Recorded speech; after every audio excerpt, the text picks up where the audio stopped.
are back to share our thoughts, reactions to this wonderful, wild Week 17 of the NFL season. Got some clarity, still have some unclarity in regards to the playoffs, so we kind of got it all. Fantasy playoffs wrapped up, so some of us won our leagues and such, etc. As we're recording this, officially the new year, so we're in 2024 now. New year, probably same us or new us, but nonetheless, I'll update the standings later, but I will say this: if you've been following, our gambling and also our picks, I'll just say another solid week for me, picks wise, gambling wise. Yeah, it's over, it's done. The freaking. I mean, I had a bad week too, though. So yeah, the Giants. It's just of course the Giants make it a game against the LA Rams.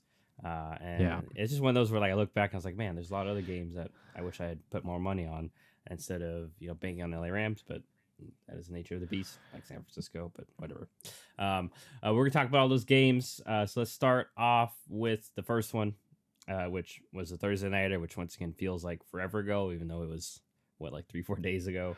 And it was the Cleveland Browns getting the big win, 37-20 over the New York Jets. I mean, not too much of a shocker. Even Joe Flacco was, falling asleep on the sidelines there towards the end.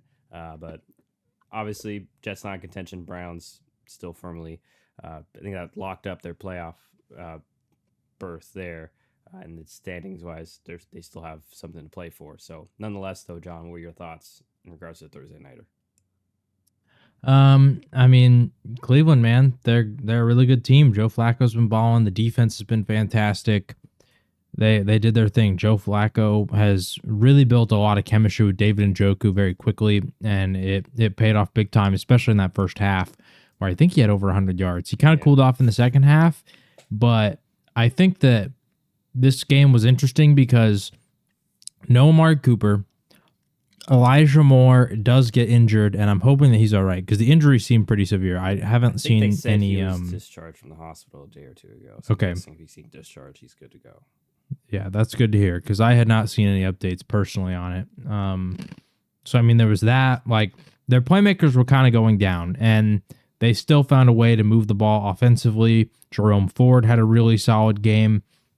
Some of the other tight ends stepped up and had some key catches late in the game.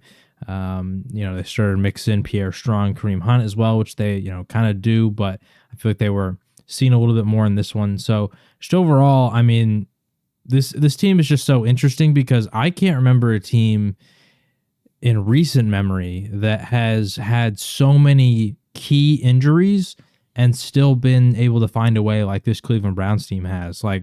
As we're coming up to the end of the season, I don't know all the odds of Coach of the Year and all that stuff, but Stefanski has got to be up there. And I got to say, shout out to Stefanski because I kind of started to question if he was actually a good coach a couple of years ago.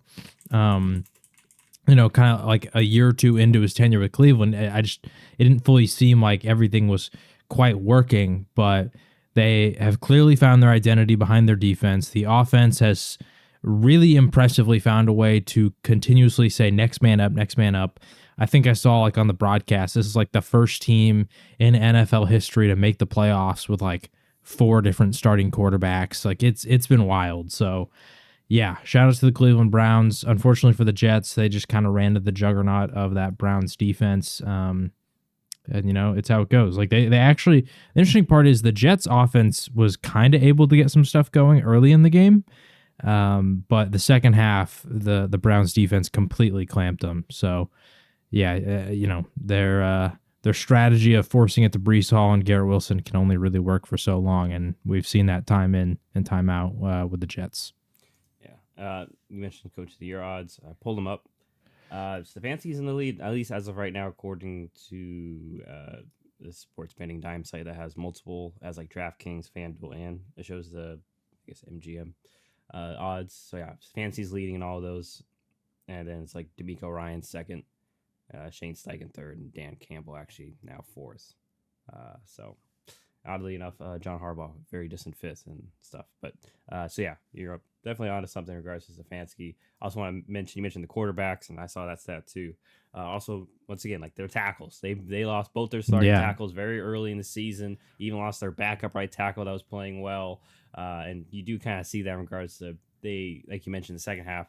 We've seen a couple of times in these games, and it'll be interesting in the playoffs if this comes to bite them, where not really able to run out the clock very well. Granted, their defense is so awesome that usually it doesn't matter, but we'll see if that becomes an issue come playoff time. But yeah, they were still able to move the ball nonetheless, and yeah, despite no Amari Cooper and yeah, Elijah Moore being injured pretty badly. And go ahead.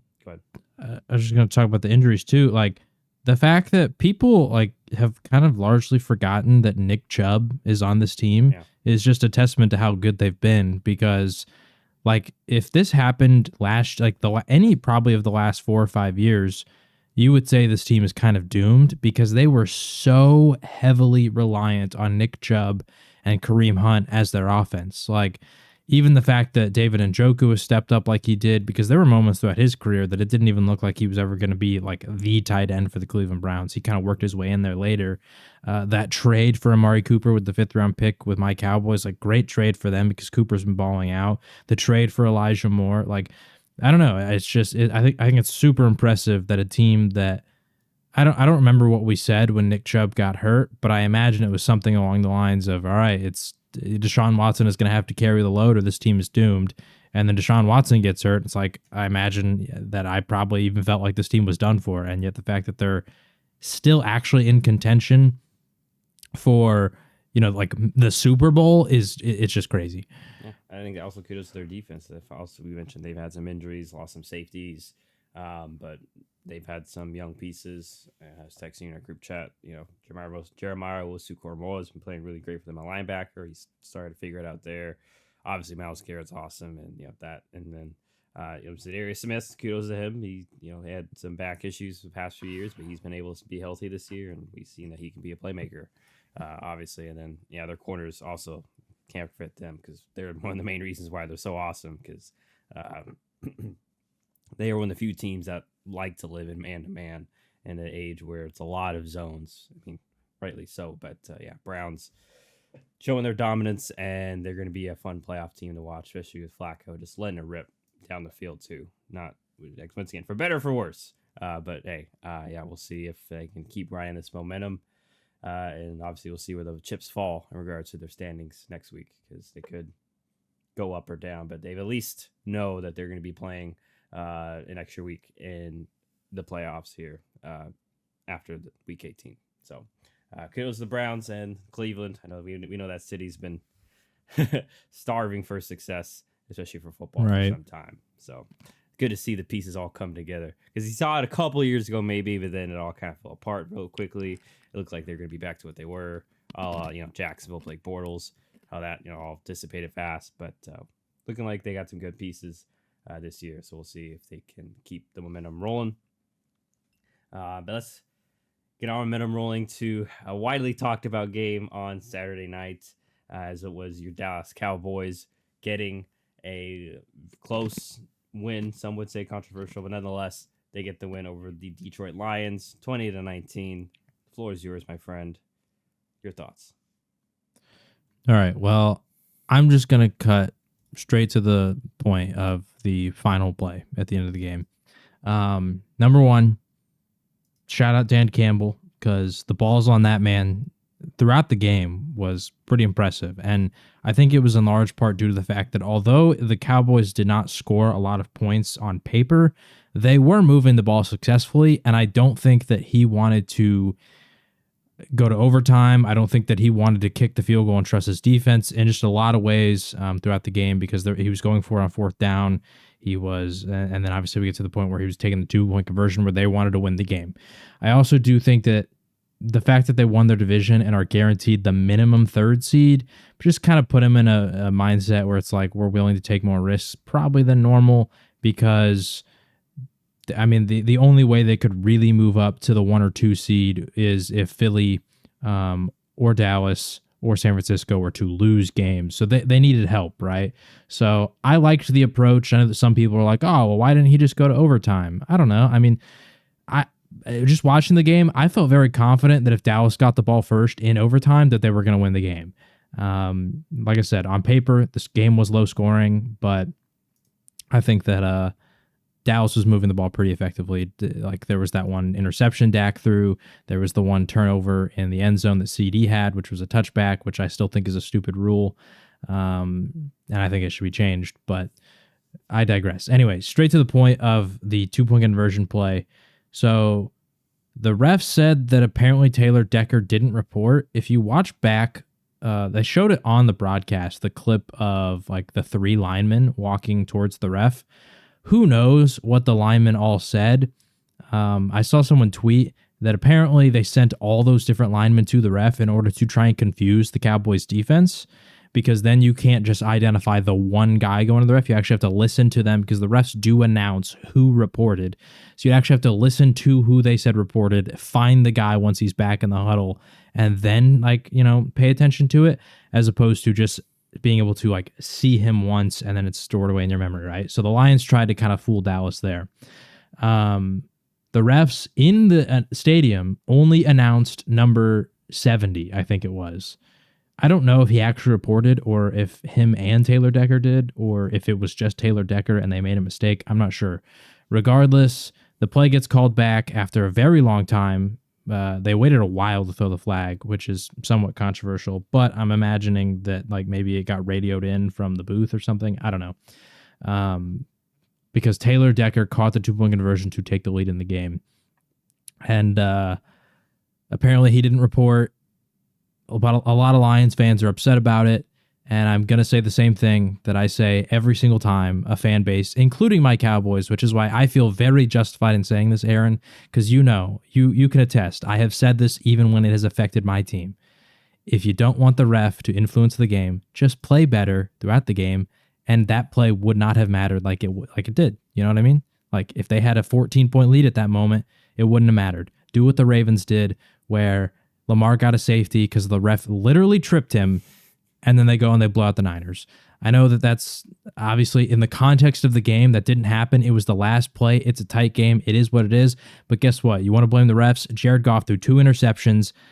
Your offense really couldn't move the ball outside of a few explosive plays. And even then, when you did get some explosive plays like that big Jameson Williams catch, you had to settle for stuff. You went for it on 4th downs where you didn't convert deep in the Cowboys territory when you could have taken field goals. There's a lot of things to go around in terms of blame, right? And then ultimately, I keep coming back to on that play as well. As the guy on the broadcast said, whoever, what do they call him? Like the officiating consultant or whatever. He said that not only did one of the players apparently not report, Taylor Decker being lined up at the left tackle spot and reporting makes that an illegal formation.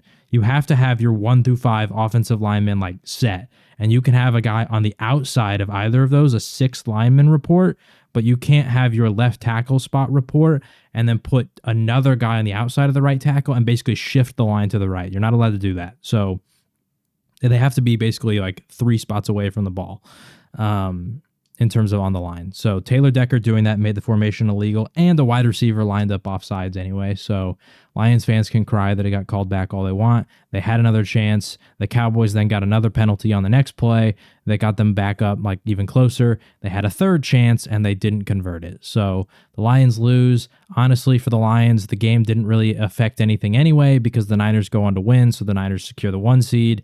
And I mean, I think if the Lions did win, they would be the 2nd seed right now, but it doesn't really change a ton in my opinion. So yeah, the Lions lost, the Cowboys won. It is what it is. Yeah, I mean, there you go. Yeah, you highlighted that main stressing point very well, and to go off what you mentioned too. I do agree that it's a bit hindsight. People say, "Oh, Dan should have just gone for the field goal," because did everyone not see that CeeDee Lamb was just absolutely the Lions could not cover him. And what I know, he had the one huge play, but even if you take that out, 12 receptions for 100 and 37 or 35 yards, that's still a really good day in the office. Brad, even when they were obviously diverting attention to Lamb, okay, Brandon Cooks, Jake Ferguson, they were able to get open. I will say, and this is as these two are playoff teams, so also got to think ahead a bit. little concerned with the fact of Dallas's run game just not being as effective. It's atrocious. It is atrocious, Aaron. Yes, yeah, and we've talked about before. So are they rather simple run concepts on top of Tony Pollard, not being kind of utilized to his strengths, like you mentioned before. So then obviously Jared Goff throwing a couple of picks. We kind of seen that where Goff is one of those guys, kind of like Derek Carr, and many other people, any other quarterbacks. I mean, you get hit a couple of times, get some pressure, you're gonna start feeling it. And but he is one of those people that get affected by it. Kind of saw it like with a couple of those interceptions, some throws that were off, even on when they got the redo on the 2-point conversion. Like you saw Goff was having some trouble with those out routes a bit, and he got picked off on one of them at one point because I think he left it 2 inside. So we're seeing a little bit of the concerns still creep for these two teams. We'll see if they can overcome it because Lions still. Yeah, it could have been worse, like you mentioned, for the Lions, because CD did fumble out of bounds on the end zone. Whether you like the rule or not is the rule. So it's unfortunate there, but the Cowboys still win here, and we'll talk about some other teams later. But a few of the dominoes, another domino fell your way. Unfortunately, not all of them though, but nonetheless, big game in the NFC for the standings, and who knows? We may see these two teams going forward, and I do want to note too. Well, I'll wait till the end, till we get to the other team, because it's just interesting how some of the standings are. I'm not gonna get too much into it since they're not set, obviously. But that was a Saturday night game because they didn't want to interfere with Monday.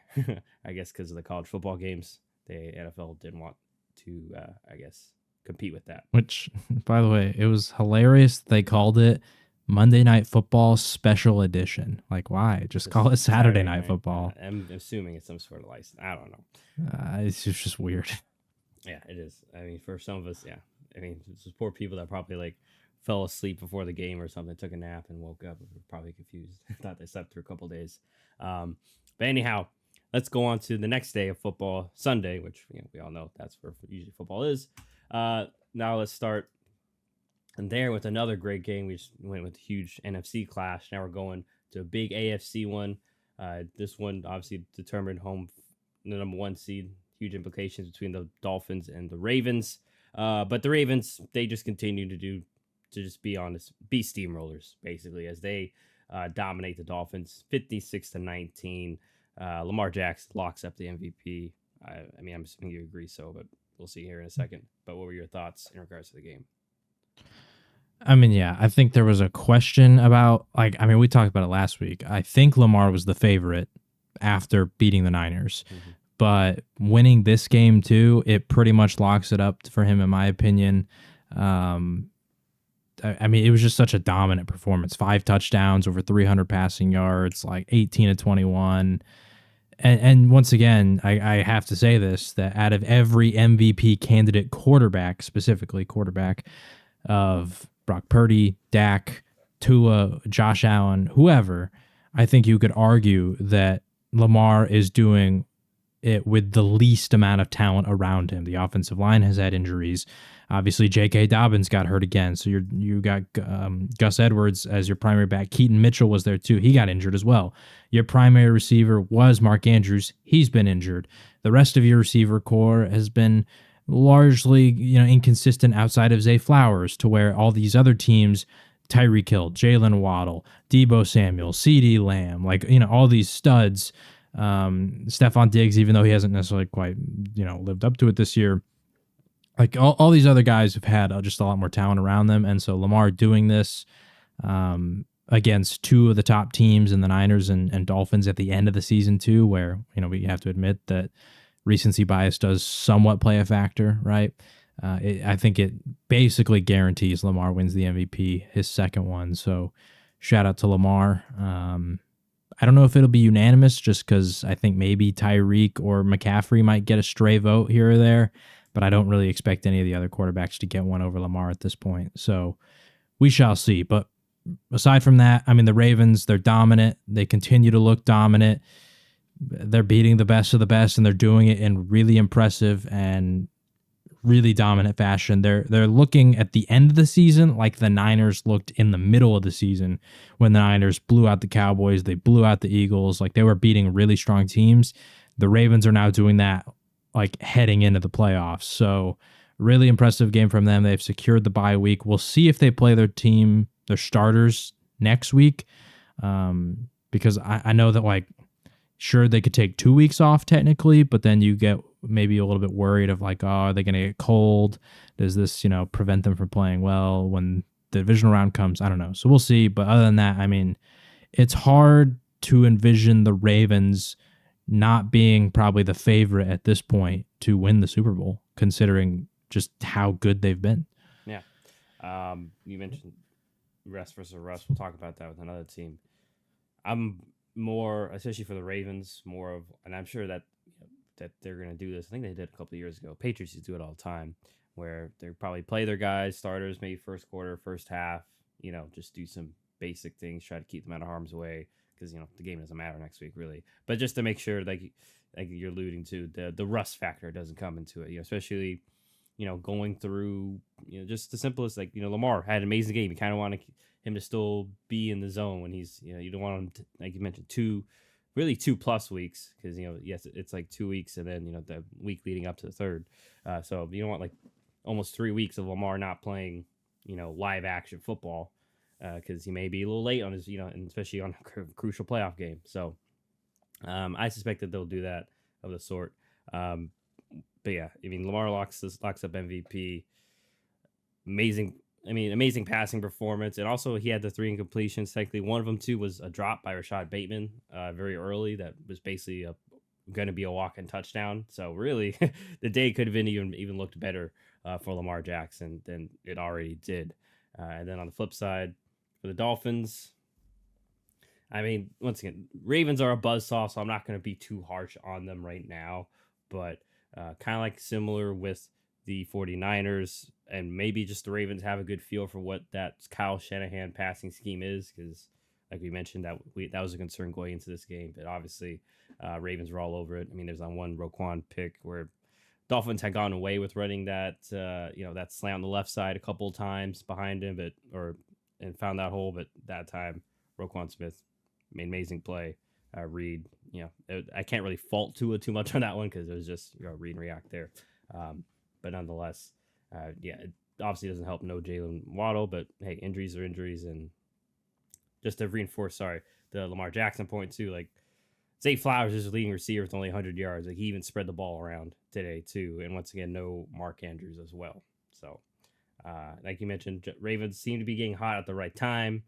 We'll see how they manage the rest versus rust factor next week, as once again, they locked at the bye.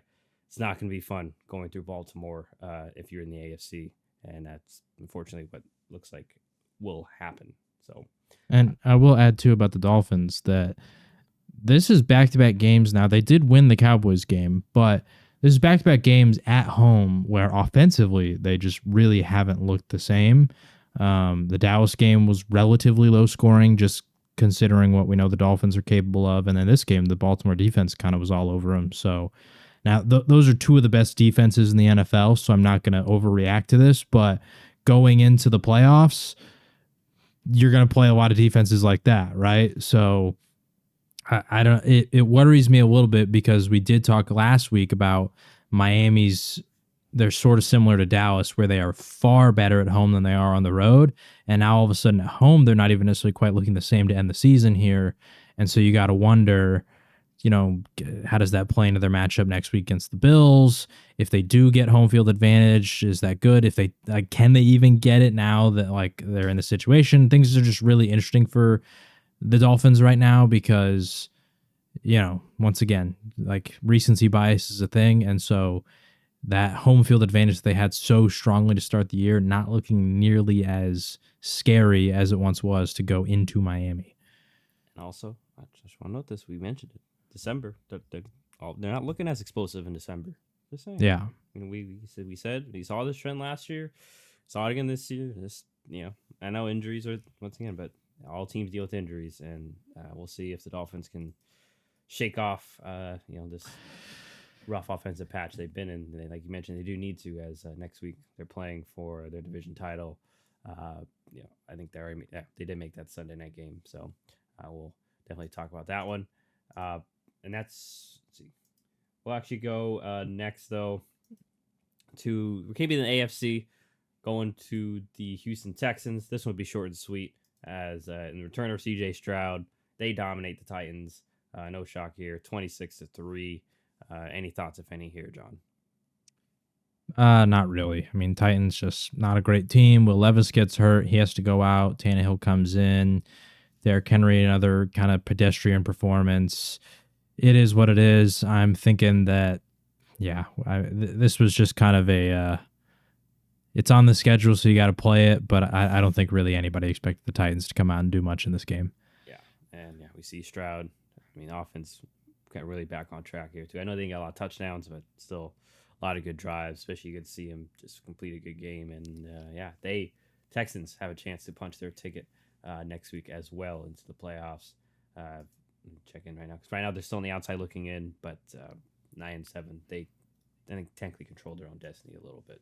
But anyhow, I mean, I'm pretty sure if they beat the Colts next week, wouldn't they win the division? I was forgetting who they played. Wouldn't the Jags have to lose as well? Jags have to lose. But if they beat the Colts, they could still make the wild card, I think, too, right? Though. Yeah, they beat the Colts, they're in, because the Colts are the ones that are at the 7th seed, both 9-7. So, I think that. So I assume they hold the tie. They do. I think hold the tiebreaker over the Steelers, right? Yes, because they beat the Steelers. That's yeah. CJ Stroud killed them in the offense. All right, but so not much else to add there. We'll keep it moving. Let's go on to the NFC South.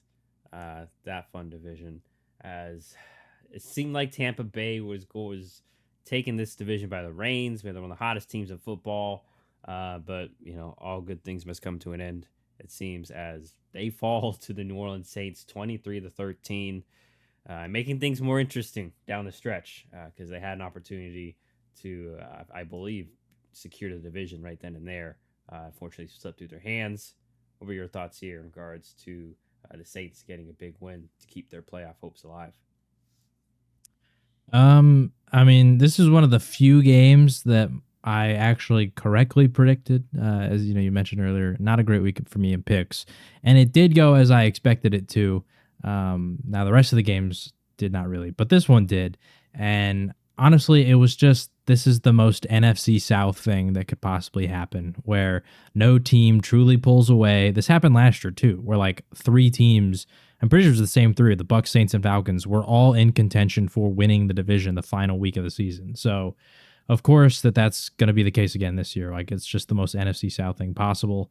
And I mean, Baker Mayfield threw 2 interceptions. The Saints on the other side were pretty efficient with the ball.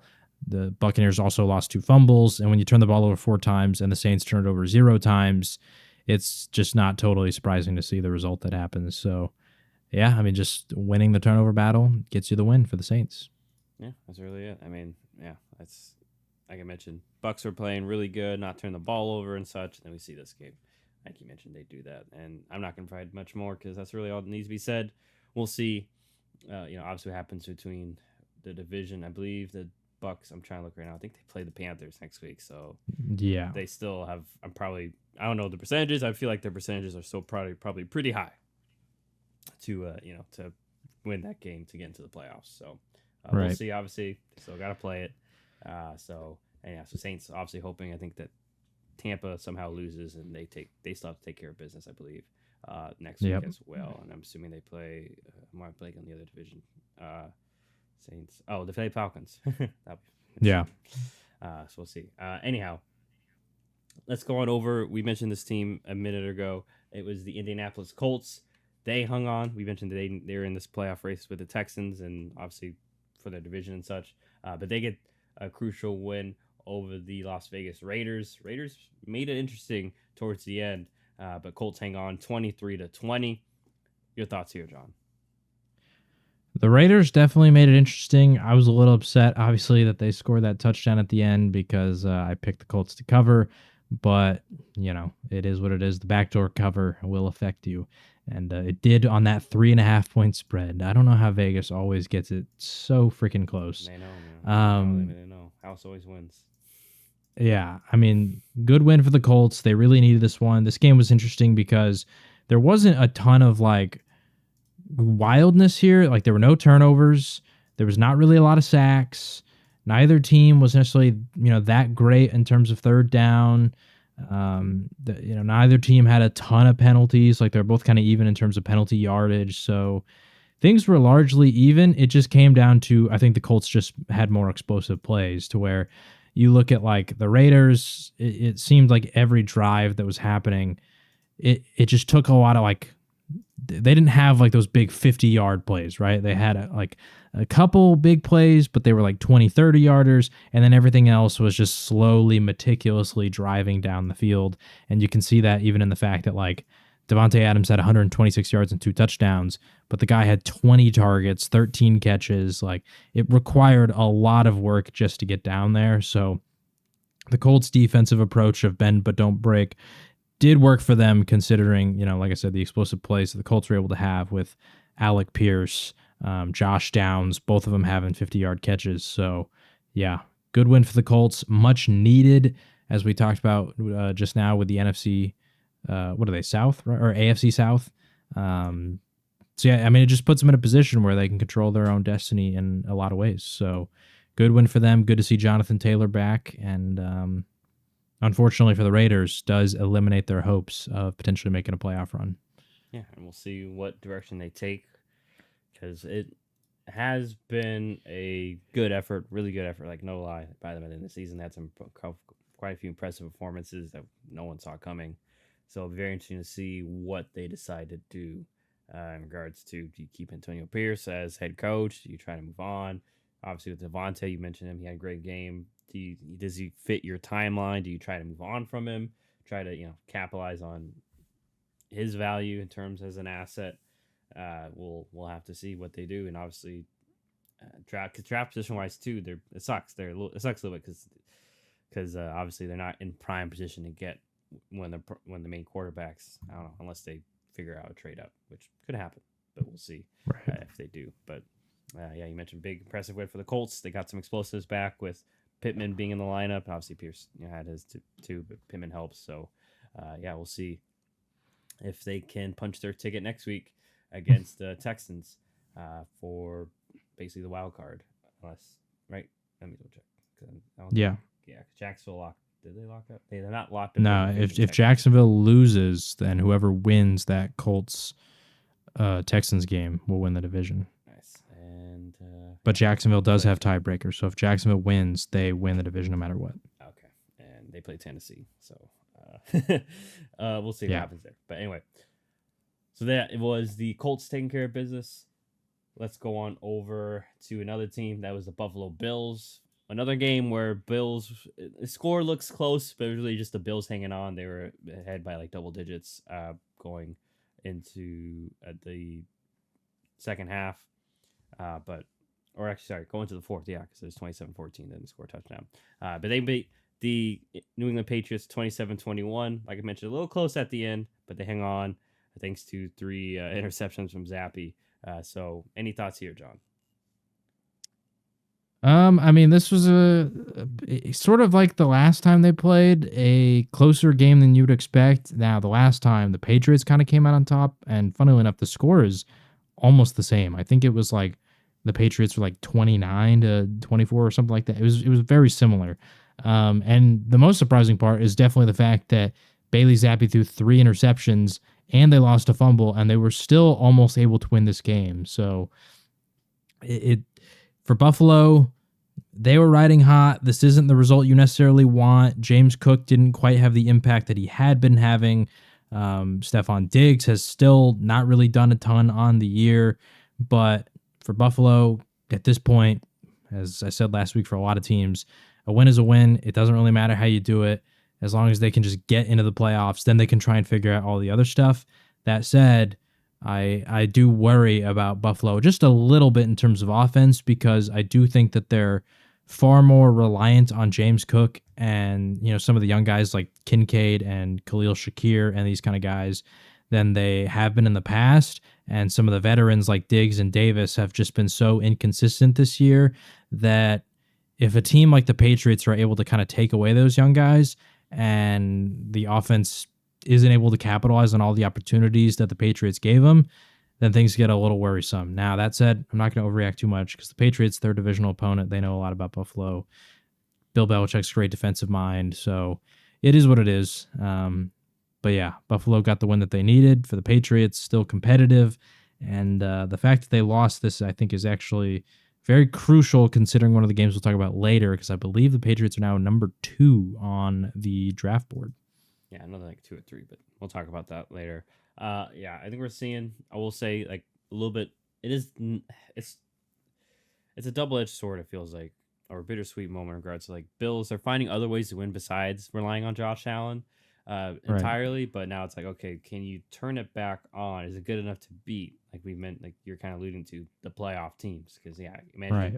So, and, I'm hoping that that it's just, hey, they're just kind of adjusting to the wild, just trying to survive in advance, basically, and then they get in. I mean, who knows? There still can be danger with Josh Allen. We'll see like a vintage Diggs type performance, because there probably will be needed at some point in the playoffs to have to lean on their passing game at some point. Because the run game not amazing, but they're making it enough to where teams have to respect it. With Jared Cook and some of these young pieces. So we'll see if they can keep trucking along. You mentioned the Dolphins. They play the Dolphins next week, deciding the division title, and which is also big because you get that first home field for the first round. And just looking standings wise, I'm not sure how it all shake out, but it'll be interesting because they could very well play each other if some things go certain ways the following week again, even especially if the Bills win. But we'll see, obviously, how it all happens. I'm not going to sit here and go through all the scenarios that could happen because there are other shows that do that, and we got enough time for that. And we'll let the cards fall where they may. But Bills get the impressive win. Let's move on over to one of the upsets of the weekend, and this was a huge one for the NFC playoff implications, as the Philadelphia Eagles, they dropped the ball, and not in a good term in terms of New Year's sense. They lose to the Cardinals 35-31. Late James Conner touchdown to put the Cardinals ahead. Good little revenge game for Jonathan Gannon leaving Philadelphia, because there's that whole situation. Because then Philly accused Arizona of tampering and whatnot. Nonetheless, your thoughts here, John, in regards to the Cardinals beating your rival Eagles. Yeah, I figured that if there was any game that Philly was going to find their rhythm again, it was going to be this game, and they didn't do it. And I know that some people might think I'm biased here when I'm saying this because I am a Cowboys fan, but I truly believe at this point that Philly is not going to figure it out. I have a lot of worries about what they're capable of in the playoffs because they've lost 4 out of their last 5. And at the beginning of that loss, it was like, okay, it was the Cowboys and the Niners. Like, those are 2 great teams. It is what it is. Then the Seattle one was kind of questionable. Then they barely beat the Giants, and they're like, okay, they got to win. And then they lose to the Cardinals, giving up 35 points. Like, even just to put this in perspective, because 35-31 doesn't seem like the worst result. This defense is getting torched. They got torched by San Francisco. They got torched by Dallas. They got torched by Seattle, well, I wouldn't say torched, but considering it was Drew Lock, like, they got torched, in my opinion.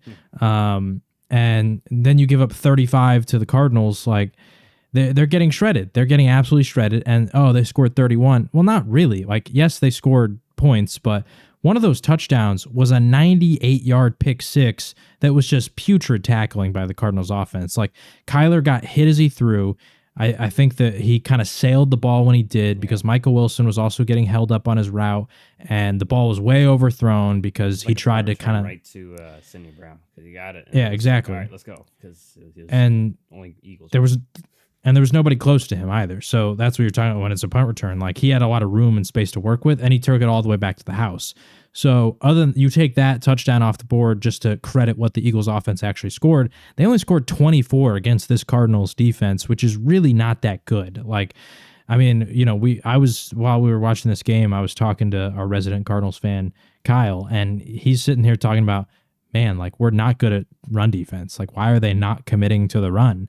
They ran it 13 times with DeAndre Swift, 2 times with Kenneth Gainwell. Like, why are they not committing to the run? They could have torched them.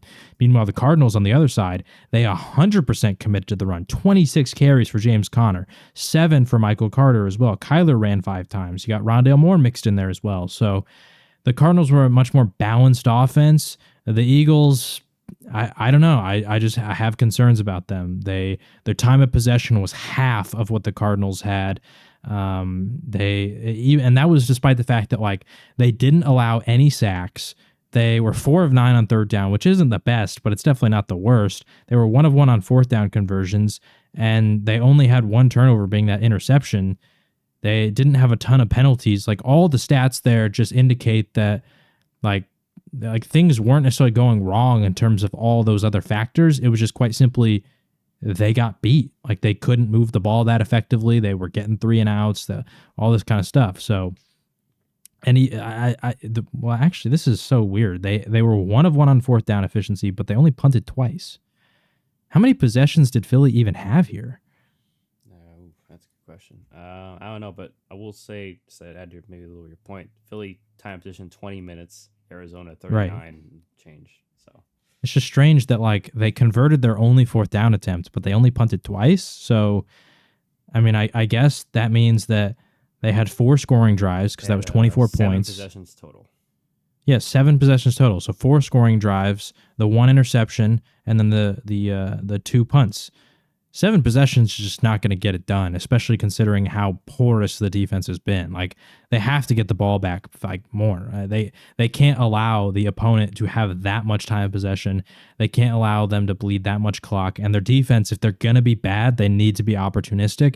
And I just don't think they have that capability in them at this point because the defensive line, although they're still really good, is not getting the historic number of sacks they were getting last year, which is, I think, the only reason that shielded that defense from looking as bad as it is right now. So, yeah, the Eagles blew it. They have now, because of their loss, given the Cowboys sole possession of the NFC East. Assuming Dallas can beat Washington, Dallas will win the division. And that is that's bad because I just don't see this Philly team going to Dallas, going to San Francisco, heck, maybe even going to Detroit and winning a game on the road, considering the status of the way that they've been playing as of late. Yeah, I want to highlight the offenses like you mentioned because I think this goes to show more we talk about where Philly is right now extremely simple, and I think it goes to show like sometimes oftentimes creativity beats talent. Like we can go down the line. Like, okay, maybe outside the running backs, you can call the draw, but quarterbacks, like many would take Jalen Hurts over Kyler Murray, especially going into this year. We know Philly's offensive line is better than Arizona's, and we know Philly's receiving core, like A.J. Brown, Dallas Goedert, you'd rather have them than, no offense, although Trey McBride's having a really good season, Trey McBride and Greg Dortch.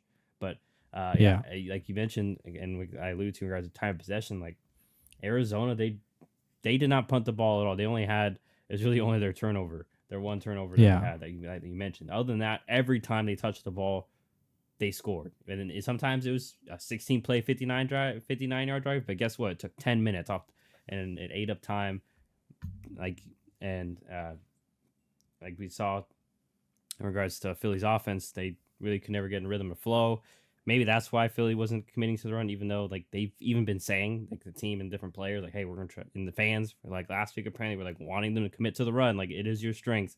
But I think it goes to, I think the fact that maybe they were slowed down the run game, because even then, like I guess Swift, 4.7 yards is solid. But other than that, not much going on there. I wonder if Jonathan Gannon knew some of their simplistic concepts or just concepts in general, knew how to confuse them there. But yeah, then obviously on the flip side, like I mentioned, in regards to Arizona's offense, they were just for the most part they couldn't be stopped, and they found a good rhythm and flow right here in regards to a bounce running the ball traditionally, and then letting Kyler do things off of that, and obviously stressed Philly's defense a lot there. So yeah, there's some major concerns with Philadelphia. I think their defense just they even had to do what the Chiefs did like a couple of years ago, where the Chiefs were having problems on defense because they obviously aren't. They have some studs, but they have some holes where you got to kind of play complementary football. Chiefs started, with Spagnuolo. They started getting real aggressive. Just screw it. Let's get the ball back to our offense. Granted, too, they had a better offense then, so that helps. But yeah, Philadelphia may have to start resorting to that, especially if their offense keeps sputtering. But yeah, the huge loss, huge drop here. Because yeah, like you mentioned, John, they're not looking that great, and then now it's not looking like they may not even be able to at least lean on having home field for a game or two to, refine their momentum or something of that sort. So, and I mean, I wanted to add too that like you talked about they were sort of non-committal to the run. This is not something that's new about the Eagles. Like I don't know if people remember. I think it was 2 years ago, maybe it was last year. There was a game that we covered it on the podcast. I remember where they played against the Cowboys in Dallas and they ran the ball 6 times. Maybe not 6, maybe it was like 5, 7. It was a single digit number. And I specifically remember that game. Trayvon Diggs had a pick 6 on Hurts, like on the left sideline. It was like 30 yards in. I'm pretty sure Dak fumbled in the end zone and Javon Hargrave got a touchdown off of it. I don't think it was last year. I think it was 2 years ago. Because last year Hurts didn't play against Dallas in Dallas. It was Gardner Minshew. And then when it was in Philly, it was Cooper Rush. So it was 2 years ago. But I just remember that game so vividly because I think it was the start of the Sirianni era too, very early on. And I was like, man, why are they just not running the ball? I remember saying that on the podcast of they're just so non-committal to the run for no reason. They have this great offensive line. At the time, Miles Sanders was the running back, and he's a good back. Why are they not running the ball? Week 4 or 3. But they ran the ball 12 times. Miles Sanders 12 total times. 27 yards. Jalen Hurts, 9 for 35, and that was it. Yeah, so I mean that's all Hurts too, and I imagine that some of those were not designed run plays. That maybe half of those are just him scrambling. So you're getting a single digit amount of designed run plays. Miles Sanders, you said 2 for 27. 27 yards on 2 carries? What are we doing? What was the score of that game, too? Was it a blowout? It was a 41-21 game, yeah. 41-21, but I imagine that there was points early in that game where, it wasn't out of hand yet. They could have kept themselves in it with running the ball. So I feel like this is just something that, is kind of a Sirianni problem. It's sort of similar to Kellen Moore, in my opinion, where sometimes Kellen Moore just forgot about the run. And I feel like Sirianni's somewhat the same way, where they just get so pass heavy for no reason. And if anyone's listening, don't take this as me degrading Jalen Hurts, but I don't think he's a quarterback that I want to throw 50 times with. There's very few quarterbacks that I want to do that with. Mahomes. Yeah, I mean, even with Josh Allen, we've been asking for years. You don't want your quarterback throwing 50 times. You don't want that. And Jalen Hurts, I think, especially because he does have some weaknesses in terms of passing game where he doesn't necessarily love to throw over the middle and stuff like that. So I just feel like you should involve the run more. I feel like DeAndre Swift was solid in this game. I didn't feel like there was ever any point where the Eagles were necessarily out of it and they couldn't have run clock. I don't know. It just seems strange that they're not as committed to the run as I think they should be in a lot of these contests, because this is not the first time we even talked about this year either. So, yeah, I don't know. I worry about Philly because although I do think that they would be favored and should win on the road against whoever wins the NFC South, at the same time, I mean, they just lost to a 3-win Cardinals team at home. So, I don't know. Yeah, and just last point I want to add, maybe it's starting to feel more like, especially when you look at the Colts and their style, it seems to seem like Shane Steichen was the one. Obviously, we mentioned that he helped the creativity, but he was definitely seemed to be the one that enforced that was patient with the run game, because we're seeing even with you look at last year, they were extremely patient with the run game, and once again, like we talked before, he was so good at tying the run game to the pass game to lead to explosive plays and such. But now this year, we're not seeing that, as they're still running inside zone, halfback, just some. It works because they're so good. It's still it could be better if they're more simplistic, or if they just committed to it more, like we've mentioned. So we'll see. Even Devonta Smith too got hurt in this one, so that could be a big loss. for them, as now it's really just AJ Brown, Dallas Carter. I know Julio caught a couple touchdowns, but I love Julio, respect the career, but at this point, I don't know if he's going to be a consistent number wide receiver too. Ask Tennessee how that worked out for them. So Cardinals get a big win over the Eagles, like we mentioned, to shake things up. So yeah, good for them and Gannon to get some confidence there to build on for the future for the Cardinals. But let's move on over to the next one. This one shouldn't take too long, as it was the Chicago Bears getting the win over the Atlanta Falcons. I lost it. Sorry, 37 to 17. Man, Justin Fields making the decision, as they did lock up the number 1 overall pick thanks to Carolina. He's making that decision pretty tough, John. But what are your thoughts here? We're talking about the Carolina Panthers game. I'm sorry. I'm talking about the Bears. Bears beating Falcons 37-17. Sorry, my fault. I was reading a text. It's okay. I mean, no, you're good. The playmakers for the Bears stepped up big time. Khalil Herbert had a great game. We saw some Roshan Johnson get involved too with a touchdown run. Justin Fields had a big game. DJ Moore had a big game. So overall, really great performance from the Bears as a whole. They were also really good on the other side of the ball.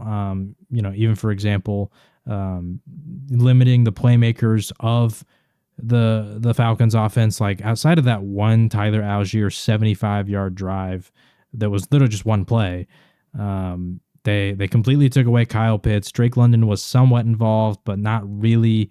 Bijan, he did have 75 yards, but it didn't feel like his production was truly like leading to successful drives. So yeah, and also of course, they took away the ball 4 times. So great on Chicago's defense, and their offense was successful as well. So for the Falcons, they fall on a 7-9. Things are starting to look dire in terms of their playoff hopes, considering that the Saints and Buccaneers are tied at 8-8, and if one of them wins, they win the division guaranteed. So yeah, things are definitely looking strange for Atlanta.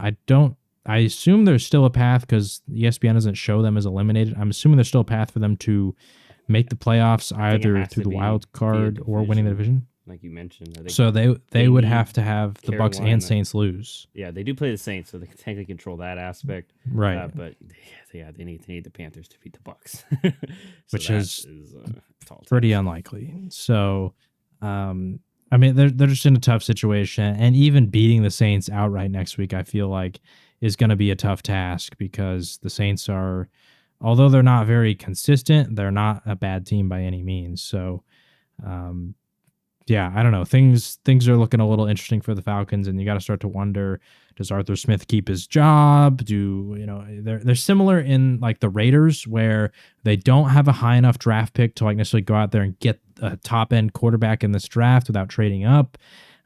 Do they feel like they are close enough to really do that and make a difference? Because you don't want to be like the Panthers, where you trade all your assets to go get your QB, and then you have nothing to build around him with, and then he's just out there struggling on his rookie contract. Like, you'd prefer to be in a spot where you have a lot of talent, which I will say they do, and then you add that rookie quarterback, and then hopefully you can, actually be competitive, like we've seen with the Bengals or even the Texans right now, teams like that. So, yeah, I don't know. The Falcons are just in a weird spot, and then for the Bears, I don't know if this game is going to change much in terms of, do we keep Justin Fields? But it definitely didn't make his possibility worse, because he had a great game. So we'll see. I'm still a Justin Fields believer, personally. I don't know about you. I'm not saying that he's going to be like, a top 5 quarterback, but I do think in the right situation, given more time to grow, you find a consistent offensive play caller with him that they can truly build chemistry and can continue to leverage his strengths. I still think that he could be good, because look at the Bears right now. Like, they're 7-9, like, yeah. and that's with him missing, I think, what was it, 4 games? So if he was healthy during some of those games, you got to wonder what Chicago's record truly could be. I'm not saying that Fields necessarily changes all of those results, but I do think that I still, like I said, I still believe that Justin Fields could be a good quarterback.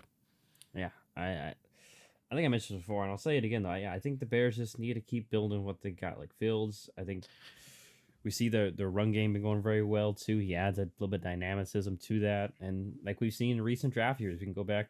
Anyone can go back to the recent draft classes. Grass isn't always greener, and yes, like Caleb Williams. I know I'm just using him because he's the prime example for everyone throwing number one. I haven't looked at any tape, but he made even then he apparently is like already trying to shade not going to Chicago, but you don't know if he'll exactly translate. Everyone, now granted, we were on CJ Stroud train, but everyone was saying Bryce Young was like an insta lock, like he was going to be come in, play great. Oh, we're starting to see he has some growing pains, and there's now a little bit of doubt of, is he the guy? So while Fields, I know it hasn't been perfect, but like we mentioned, he's had a pretty good year. This team, I think it fits with their identity. They're starting to build up that young offensive line. They got some solid pieces that we've seen. They've been able to run the ball more effectively now that Fields is healthier and their lines together, and they got Khalil Herbert back too, and we've seen a little bit of Roschon Johnson as well.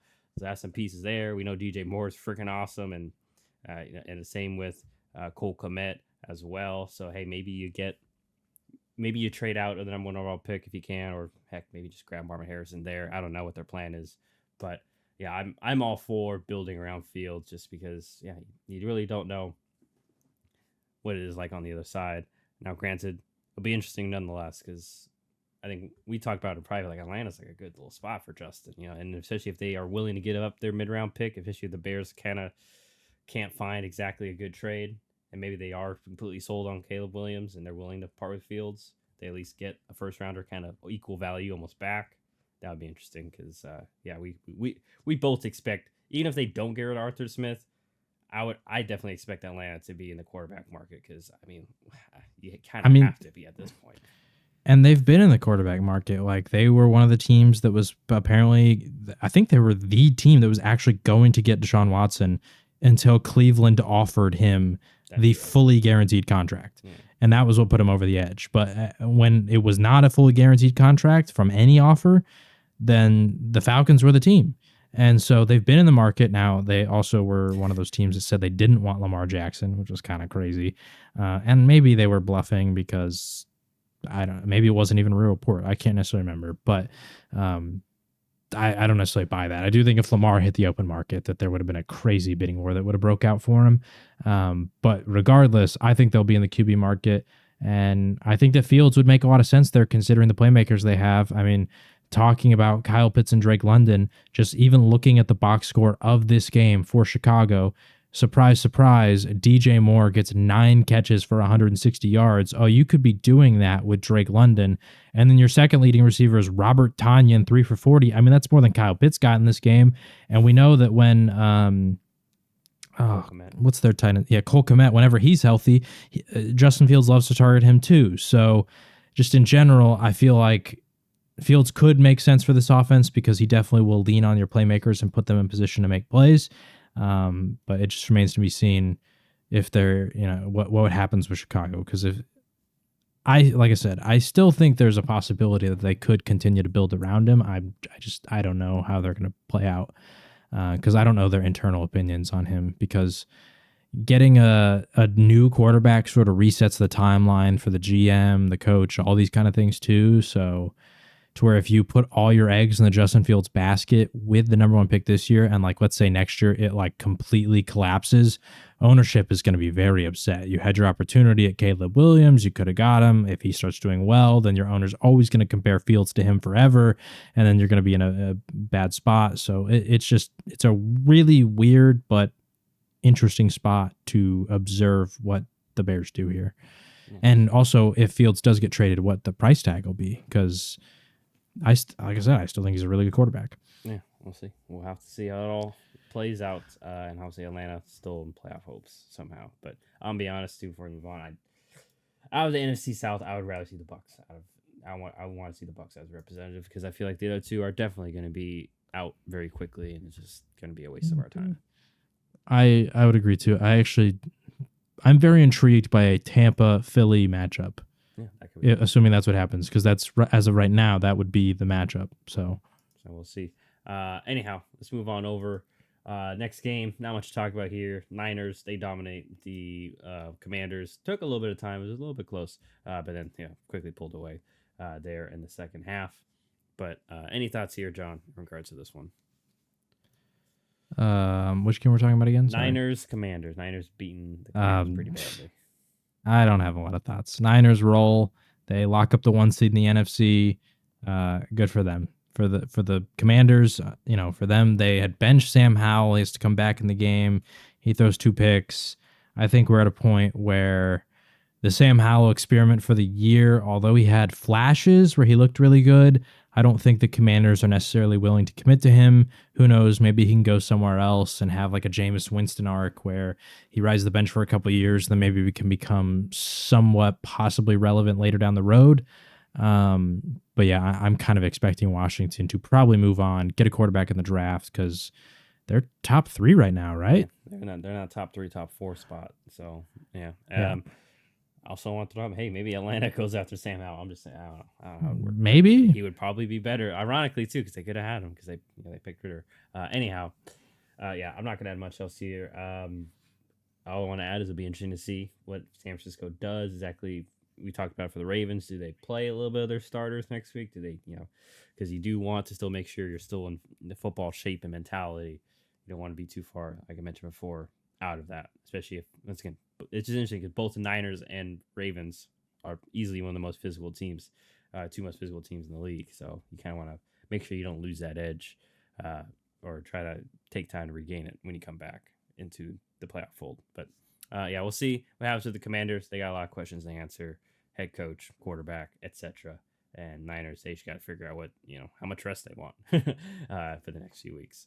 As John mentioned, they locked up the 1 seed there.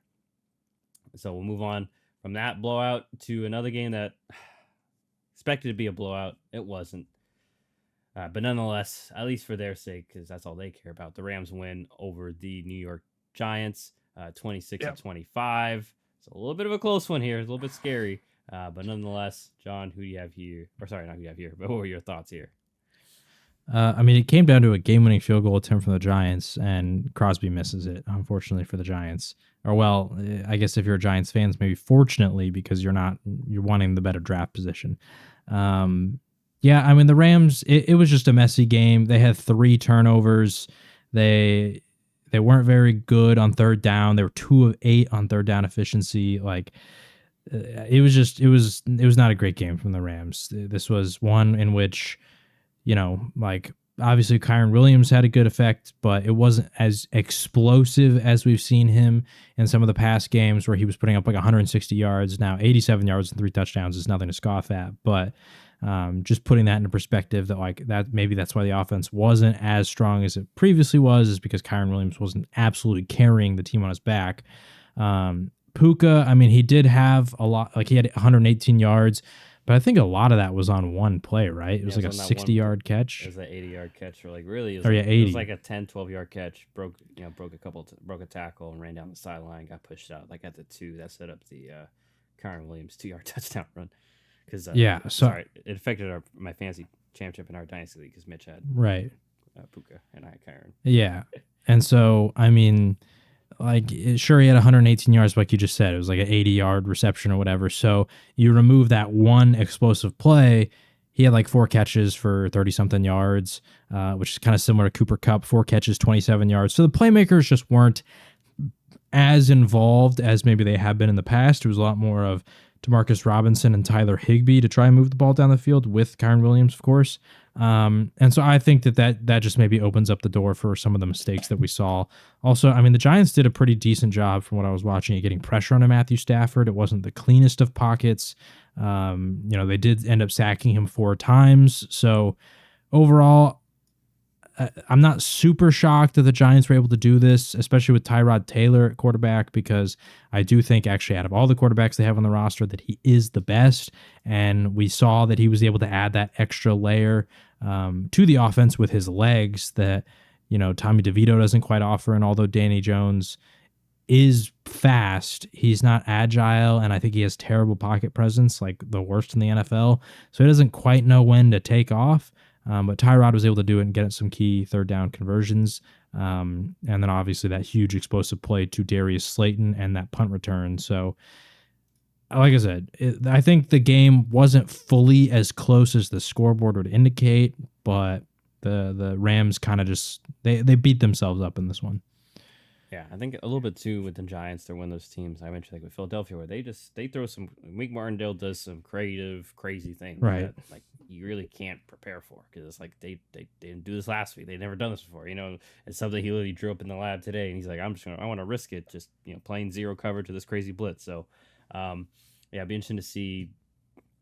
Yeah, I guess if that's going to be an issue for the Rams going forward, but yeah, they get the win. They move on. I think that's just a survive and advance type deal, especially on the road. Yeah. West Coast team going to East Coast. Those factors happen. And yeah, like you mentioned, Tyrod, like he had a pretty good, like he actually got this offense kind of moving for the most part. Like you mentioned with the big play, and then they didn't get the run game going very well too. So unfortunately for him, the game was on his shoulders, and he did the best way he could.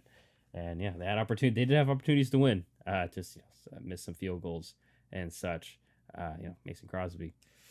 Maybe he shouldn't have gone out of time. Anyway, I'm just kidding. But hey, we'll see what steps the Giants take going in the offseason. We've talked about before. They got some decisions to make. Do they go offensive line again? Do they go wide receiver? If a wide receiver falls to them, who knows? But Rams get the win there as they lock up at least their playoff berths. They also can just relax next week as they play the Niners, or maybe they want to play for positioning. Who knows what they decide.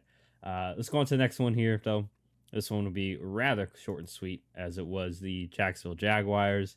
They beat up on the Carolina Panthers 26-0, even without Trevor Lawrence, even though it's not like CJ Beathard lit up the world. So yeah, any thoughts here, John? Not really. The only thing that I thought watching this game the whole time was, dang it, Travis Etienne, why couldn't you do this for me last week? Because I would have been playing you in the championship. Who knows if I would have won if we actually matched up, but I would have played you if Travis Etienne just had more than 6 points for me last week. If he could have had this kind of game, then yeah, I would have made it to the championship in that league, but sadly he did not. But it was at least nice to see him like do well, because of how much we've talked about his inefficiency on the year. They don't fully seem to be able to get him involved to get those explosive plays. And this was a game in which he was able to do it, despite not really getting the full workload that he previously did get. And who knows, maybe that's kind of the key here, because I'm starting to lean more and more for like almost every team to having two different running backs that are pretty like involved. And Tank Bigsby got involved pretty heavily here with 10 carries. And I'm not complaining, because I do think that having that change of pace kind of guy like Etienne, where he can have those explosive plays, making sure he's fresh as much as possible, I think is kind of important to enable him to have those moments. So yeah, other than that, I don't know. I mean, the Panthers, I think losing this locks up the Bears for the number 1 pick, right? Yeah, it did. So that really sucks for the Panthers, and we'll see.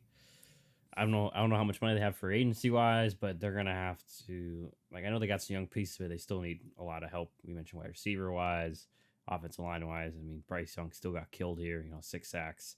He took 6 sacks. So yeah, they got some issues there they need to iron out, and unfortunately, they don't have the lovely first round draft pick to help with that. So yeah, we mentioned the Jaguars. They're still on top of the AFC South for now. We'll see the status of Trevor Lawrence going into the final game of the season. Maybe they feel like they could get away with resting him here to give him ample time to be better and be more healthier come last week of the season to secure their playoff spot. But yeah, there was that one. That was pretty cut and dry. It's funny because we both picked Carolina, but we thought they'd keep it close. They did not. Anyhow.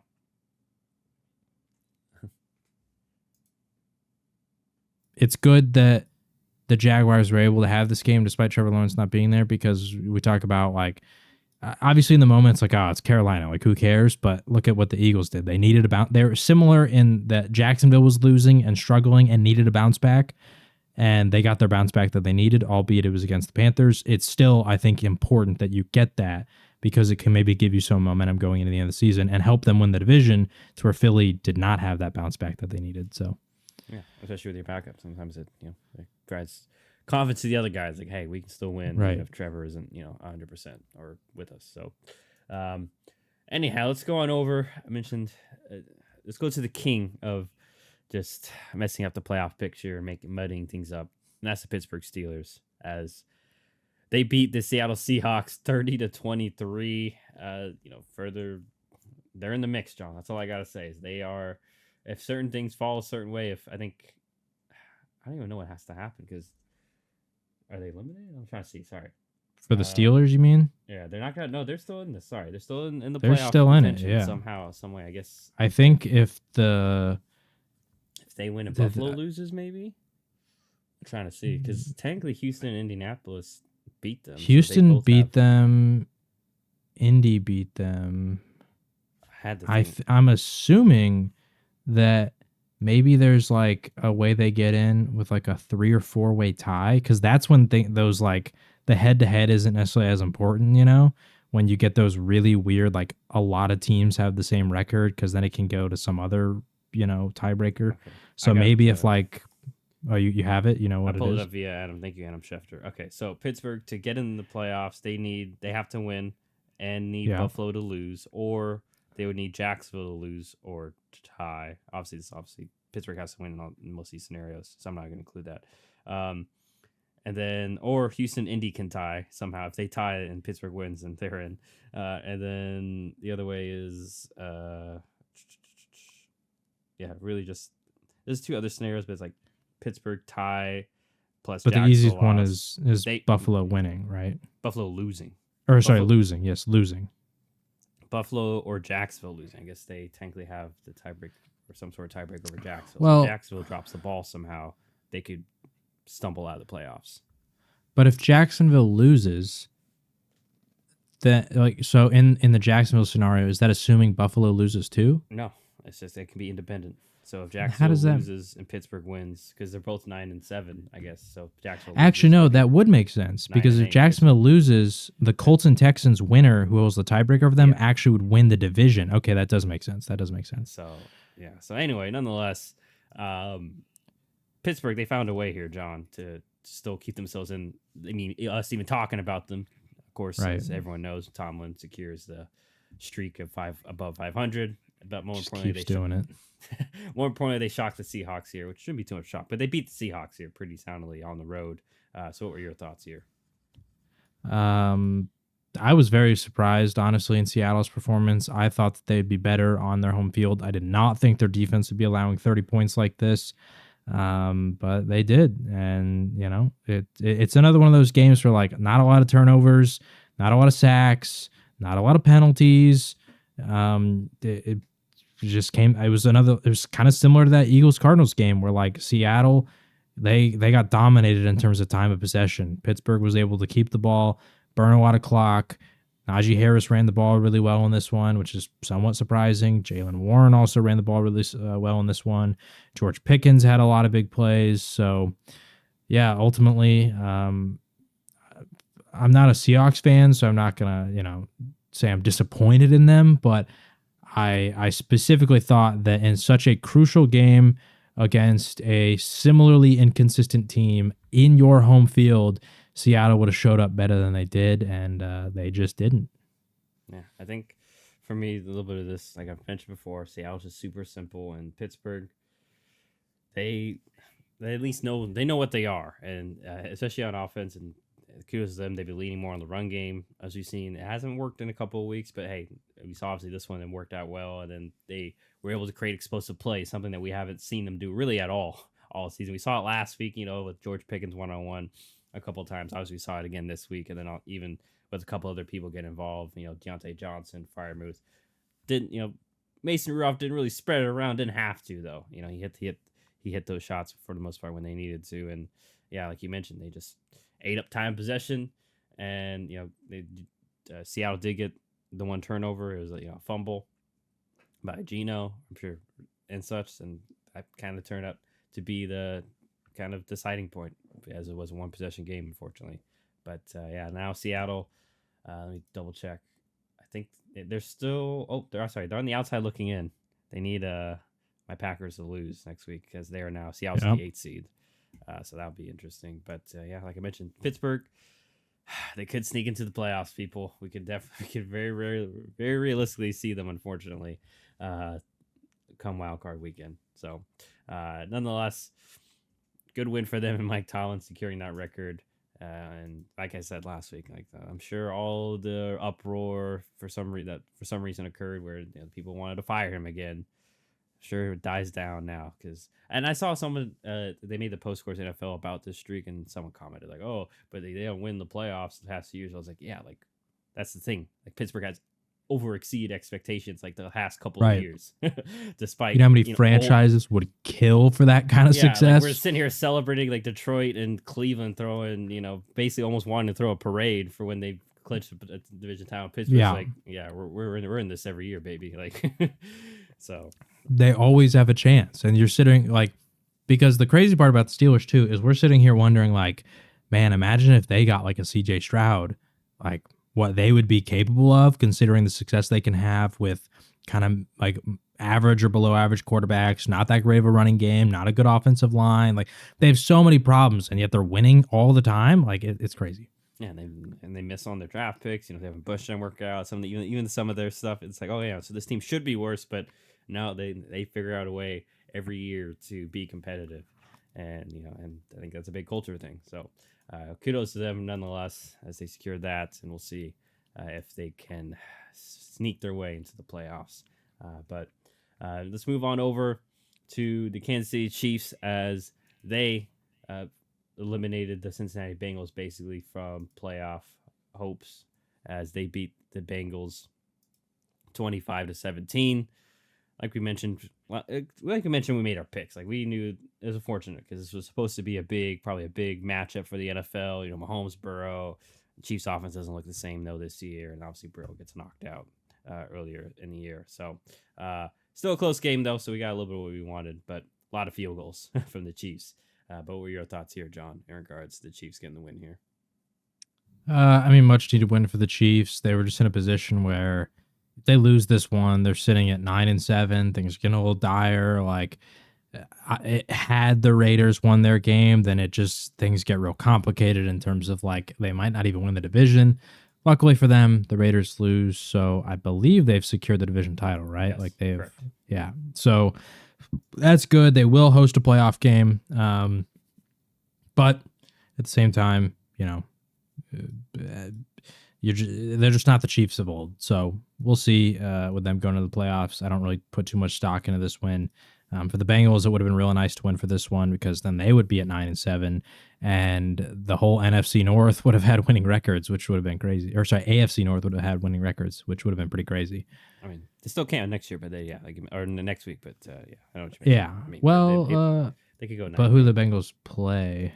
They play they play the Browns. So that's kind of why I'm. Yeah, Browns, it's still possible. Yeah, but once again, it just depends if the Browns, rest their guys, play their starters. Right. Also locked it up.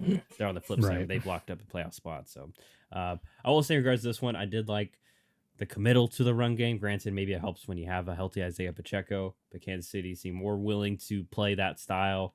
We're gonna run the ball first with Pacheco, and then we'll do some play action things off that. Find Rashee Rice for a couple of big plays. That's really all. He was kind of gashing. Even you see in the box score, like he had 5 for 127, and even Justin Watson, they hit him on a big play. Obviously they may just have to live in this and be a run first team defense, and then Mahomes can still make amazing plays or amazing throws every now and then. But we're not gonna lean on the Mahomes drop back pass game like they did the past few years to as their calling card on offense. Now, granted, obviously, this is Cincinnati defense that is missing a couple key pieces on the inside. So, and once again, that's for like maybe you don't take too much stock out into the success of the results, but I do like, at least in regards to the effort of leaning on Pacheco and as a focal point of their offense, because we mentioned the receivers aren't great, but the offensive line, they've invested a lot there. It is a strength, especially the interior, and we know Pacheco's good. So, and Andy Reid's still good at manipulating, with emotion and things like that. So we'll see if that's going to be their identity going forward for the Chiefs as, they get the crucial win. And also shout out Harrison Butker because he had to kick in 6 of those field goals because they weren't punching in touchdowns outside of the first one. So big win for the Chiefs. Get back on track after a rough couple of weeks for them. Let's move on over this one also very short and sweet in regards to the AFC West, as the Denver Broncos beat the Chargers 16-9. But it was Jared Stidham. Neither of these teams in the playoffs. Any thoughts here, John? Sorry, which game are we talking about? I'm a lot of it right now. It's Denver. This one, it's Denver beating the Chargers 16-9. There's not much. Oh yeah, I don't have much on this one. I mean, the Chargers, a lot of injuries, not very good team. Your leading receiver is Alec Erickson. Yeah, I mean, you're moving in a position where you can get a really good pick. Like, do you know where they would currently be in the draft? I know they're top 10, but I think they're either 5 or 6. Depends on the tiebreaker between them, Giants, and the Titans. But they're definitely top 10, like you mentioned. So, yeah, they could. I don't know the class, but they got a good spot. I mean, a lot of good receivers in this class. Mm-hmm. If they wanted to potentially move on from Mike Williams or Keenan Allen, I think Mike Williams might need a contract extension sometime soon. No, they gave it to him last year. I think that was the thing. They gave it to him, and then like first game of the week, he got hurt. Yeah, but like I said, a lot of good receivers there. I don't know if they'll do it just because they still drafted Quentin Johnson in the first round last year.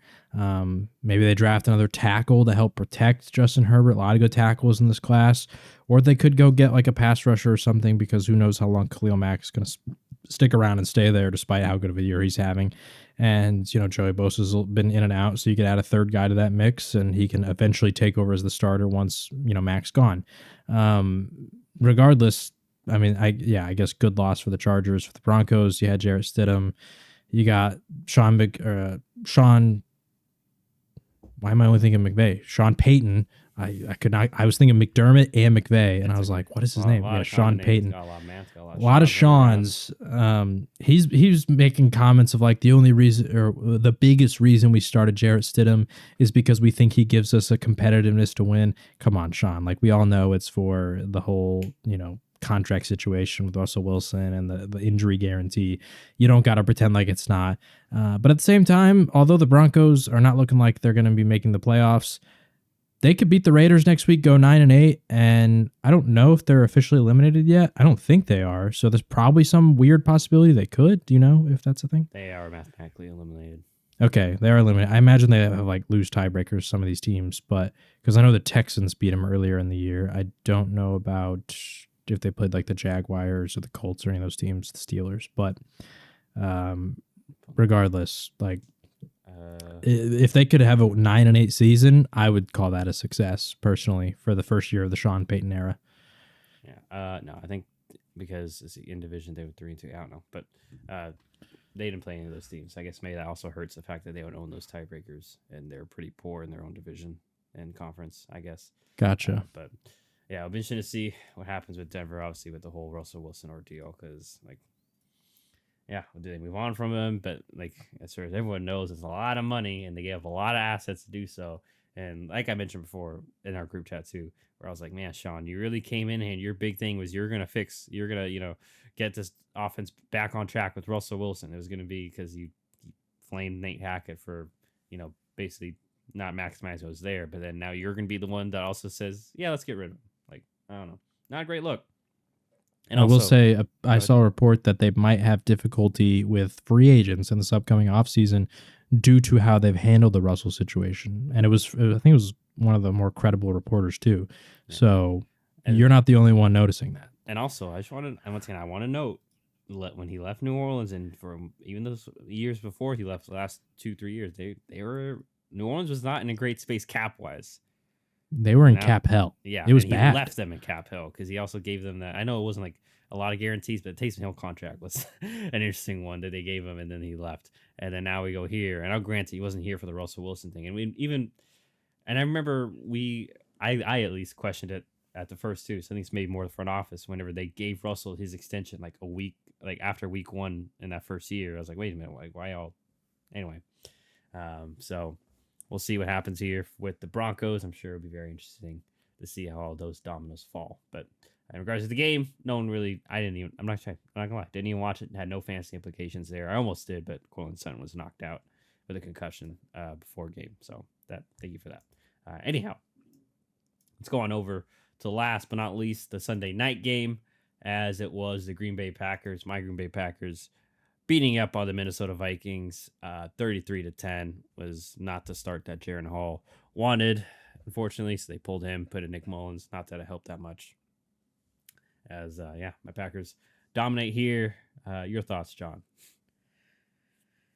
Yeah, really big win from the Packers. Puts them in position where they could be playing my Cowboys in Dallas come, wild card weekend. So very, very important win for the Packers, but also I'm sure for you, it's got to be good to also kind of ruin the hopes and dreams of, a division rival. Because if the Vikings had won, they would be in the situation.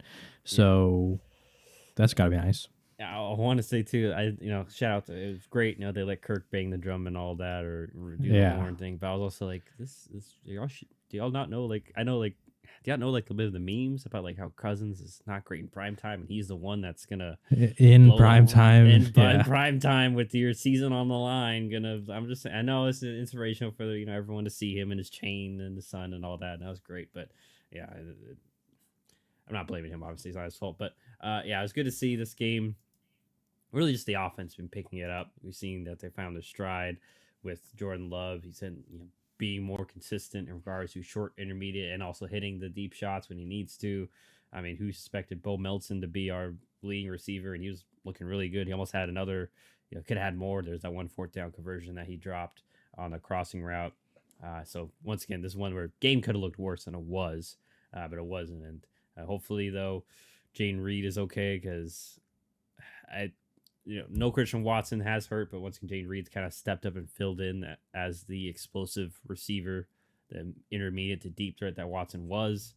And hopefully he's okay, because this offense does, we've mentioned before, it does definitely struggle without that factor of either one of them there. But kudos to my Packers. Once again, one of the youngest teams, age-wise, a lot of first and second year guys, and they're right here in the contention in Jordan Love's first year. So kudos to him too. He's been, even the touchdown, great effort there. And, Aaron Jones looking still solid too. So, and hopefully AJ Dillon's okay too, because we need that 1-2 punch. But yeah, it'll be interesting to see next week against the Bears, a good litmus test. We mentioned the Bears are very good, are on a roll here too, especially for my Packer defense, that I'm always worried about the run defense there. I didn't get challenged this game, obviously, that much, because Minnesota was behind, and they're a pass first team anyway. So, good win. Keep my playoff hopes alive for the Packers. Although once again, I am invested, of course, but I'm not going to be like some other fans who are like, we can get it and we're going to make a run. I would love that. I don't think that's realistic. How would you feel about the matchup against the Cowboys in Dallas? I mean, obviously, if it happens, we'll talk about it more in depth next week. But just brief. It would be very interesting matchup wise, because y'all do like to play man to man, so it kind of would leave a lot of opportunities for Jordan Love to let it rip, especially if Christian Watson and Jane Reed are healthy. Then it makes it more interesting, because like I said, those two guys I like. I know Dobbs is still really good as a boundary guy, but he's not one that's gonna kill you with speed like those two can. And it'd be interesting, because also I don't have to worry as much in regards to my run defense being poor, because y'all aren't great at running the ball. It'd just be so interesting in all sorts of dynamics too, because obviously McCarthy, going up. I know they already went up against each other in regular season, but playoff wise, like, it's even like, oh, you're going up against your former team that you won a Super Bowl with. You're trying to win a Super Bowl with this team, like. And even the Cowboys franchise as a whole has some beef with the Packers in the playoffs. That's so it would be an interesting game. I don't know how I feel about it yet, but well, it's it'd be interesting. Because I do want to say, since before we start, we call it, like, as of right now, the Lions fans, the Rams are 6th seed and y'all are the 3 seed. Like, Matthew Stafford going back to Detroit, like, to ruin their playoffs. Like, the fact they finally get in, but they still don't get the one playoff win. They lose to the quarterback that they sold to rebuild for the rebuild. Like, that would be. Like, here's what I'll say is the NFC current matchups look very juicy, just in the fact that you would have Cowboys-Packers, which obviously has the McCarthy factor, the Cowboys-Packers history over the playoffs. Obviously, Aaron Rodgers is not there anymore, but as a Cowboys fan, like, I'd like to beat y'all in the playoffs, just because of how many times you guys beat us in the playoffs. Yes. It would have been nicer if Aaron Rodgers was still there, but regardless, there's all that stuff. Then, like you said, the first home playoff game at Ford Field, the first playoff home game for the Lions in like 30 years. And maybe they'd be going against Matthew Stafford, who used to play for them for so long. Like, that'd be a fun, interesting matchup. And then although the Eagles' potential Buccaneers game is not as interesting, they have matched up a couple times in recent history. Like the year that I don't think it was the year that Tom Brady and them won the Super Bowl. I think it was the year after. Yeah. But the Buccaneers beat the Eagles in the wild card round. And so there has been some, stuff there. So I don't know. I do think there's some very interesting potential matchups that could happen as of right now. Yeah, I know the AFC is a little bit more muddled, so I'm not getting into that. But just as of right now, interesting wise, Kansas City, Buffalo, like that would be a very. That's what it looks like. Once again, as of right now, who knows where the dominoes will actually fall? But that would be even if Buffalo wins the division, there's possibilities of Buffalo Miami rematch back-to-back weeks. Yeah, so then and especially if Buffalo wins that, then we always say it's always hard to beat a team 3 times, especially in your own division. And it's like it'd be interesting to see, regardless. Like, obviously Buffalo's playing for their lives, but do Miami do they play a little bit closer to the vest, knowing that? And hey, like if we do lose, of course we don't want to lose. But man, if we lose, whatever, we'll have we have some things that we'll some extra tape to look at over for the next week. So.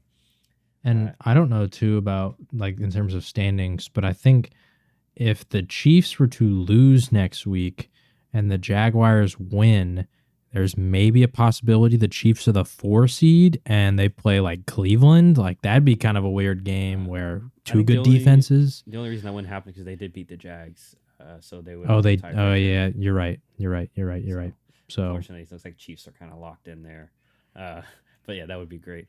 And I do want to say last thing too in regards to all these potential scenarios. If Pittsburgh sneaks in, gosh, oh never mind, Baltimore's won. But it'd be funny if they ended up going, because if they won the round 1, they go to Baltimore, one of the few teams that have beaten Baltimore, and then they create a chaos where imagine if they somehow just win the first 2 games, upsets. Well, actually, Kansas City, they lost to Buffalo, right?